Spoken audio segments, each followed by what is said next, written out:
një njoftim publik, lajm interesant do ishte për njerëzit, për ata që kanë interes për zgjedhjet, është ditën e premte në orën 10 në gjykatën administrative të apelit, zhvillohet kolegji zgjedhor me padi nga Aleanca Konservatore për Shqipërinë. Po, e drejtuar nga ju. Jam unë, është Rëdon Meksi, është Iligu Dupi, janë dhe shumë tjerë avokat që kemi mbledhur, Era Daga, ku kemi kërkuar të anullohet votimi elektronik dhe numërimi elektronik. Për çështjen e makinave Smartmatic. Po, sepse janë Sorosit. Kemi sjell prova që janë Sorosit. Domethënë, unë mendoj që duhet lajm, edhe jo vetëm shqip, dhe anglisht, që ne kemi çuar provat që pajisjet Smartmatic që ka KQZ-ja, që i ka sjell Lul Basha në të KQZ ato makina, ata e kanë bërë tenderin, këto pajisje Smartmatic janë të George Soros. A mund të jenë besueshme makinat e George Soros për qeverinë e Sorosit në pushtet që kërkon futet zgjedhje me opozitën?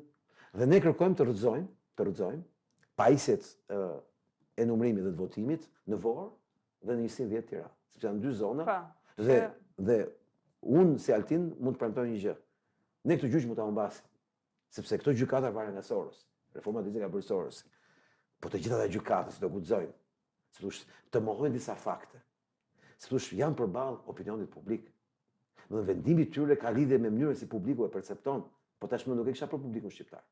E unë kisha në anglisht. Shumë e qartë. Pra, George Soros akuzohet nga Donald Trump për këtë punë në Amerikë.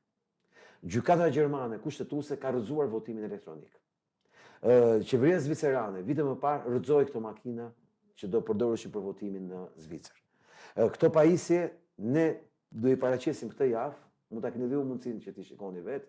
Kemi bërë një eksperiment dhe kemi bërë vetë një votim që ti voton për Altinën dhe del votohet për Arbenin. E kemi transmetuar në fakt. Jo, do e shihni tani, është bërë pajisje e re. Do bëni prapë. Po kemi bërë pajisje, njësoj si KQZ-ja.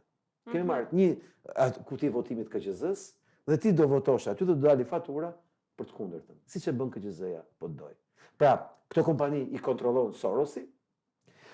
Këto kompani që i ka ofruar Sorosi te KQZ-ja, me një tender shumë të lartë, shumë shtrenjtë, kontrollon po nga Sorosi, jo nga një auditimi pavarur. A kuptove diferencën? Pra, nëse unë do të sjell ty këtë makinën për të bërë, unë kontrolloj dhe makinën edhe rezultatin. Po duhet ishte një palë tretë apo jo, që ta garantonte këtë proces. Dhe ne kërkojmë shumë thjesht, nuk ka kohë. Të anullohen, bëhet votimi flet votimi. Pse? Ne janë pabesueshme. Ju marrni mend rastin e Elbasanit që ai votoi për Luciano Boçit dhe doli konkurrenti. Në Elbasan, rasti 2021. Tani ti në listat e hapura të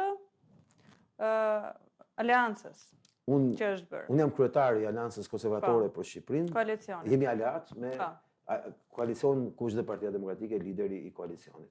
Shqipëria... Do të thënë emri yt është aty. Po, lista. Për deputet në kuvendin... Qarkun e Tiranës. Do të thënë në Republikën e Shqipërisë në parlament. Do të shohim përballë Edi Ramës?